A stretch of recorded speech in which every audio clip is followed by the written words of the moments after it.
नमस्कार। हम लोग अमेंडमेंट ऑफ प्लेडिंग पढ़ रहे थे। आइए इसे कंटिन्यू करते हैं। जनरल प्रिंसिपल्स ऑफ अमेंडमेंट, ये केस लॉ में बताया गया था। रीवा जीतू बिल्डर्स वर्सेस नारायण स्वामी 2009 सुप्रीम कोर्ट। इसमें काफ़ी सारे प्रिंसिपल्स बताए गए जिन्हें ध्यान में रख के कोर्ट अमेंडमेंट ऑफ प्लेडिंग करती है। सबसे पहले तो यह है कि कोर्ट को अमेंडमेंट ग्रांट करने के विषय में लिबरल रहना पड़ेगा। क्या प्रॉपर एडजुडिकेशन के लिए अमेंडमेंट ग्रांट करना जरूरी है या नहीं है, इस बात का ध्यान रखना होगा।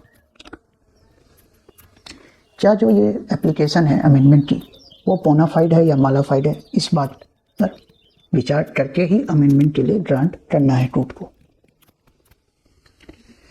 क्या अमेंडमेंट ग्रांट करने पे दूसरी पार्टी को प्रेजुडिस तो नहीं हो रहा है जो बाद में कंपनसेट ही ना हो पाए, ये भी ध्यान में रखना होगा।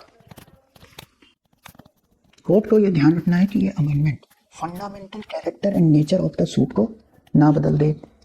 Amendment within period of limitation होना चाहिए, ये भी कोर्ट को ध्यान में रखना है। तो ये कुछ जनरल प्रिंसिपल्स ऑफ अमेंडमेंट थे जो रीवा जीतू बिल्डर्स वर्सेस नारायण स्वामी के केस में दिए गए थे। अब देखते हैं अमेंडमेंट रिफ्यूज कब की जा सकती है। ये भी हमें केस लॉ में बताया गया है। BK and Pillai versus P Pillai के केस में जब रियल क्वेश्चन इन कंट्रोवर्सी को डिटरमाइन करने के लिए अमेंडमेंट की जरूरत ना हो, तब ये रिफ्यूज किया जा सकता है। या फिर ये इतना इरिपेरेबल इंजरी कॉज कर दे अपोजिट पार्टी को जिसे कंपनसेट ही न किया जा सके, या फिर अमेंडमेंट के द्वारा प्लेंटिफ का सूट ही कंप्लीटली बदल जाए, या फिर basic character of suit change हो जाए, या फिर मालाफाइड हो,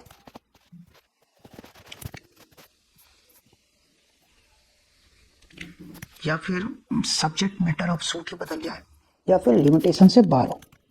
तो इन कंडीशन पे prayer of amendment of pleading can be refuse. और ये बातें बताई गई थी BK and Pillai versus P Pillai के केस में। तो आज के लिए इतना ही, फिर मिलते हैं। Thank you.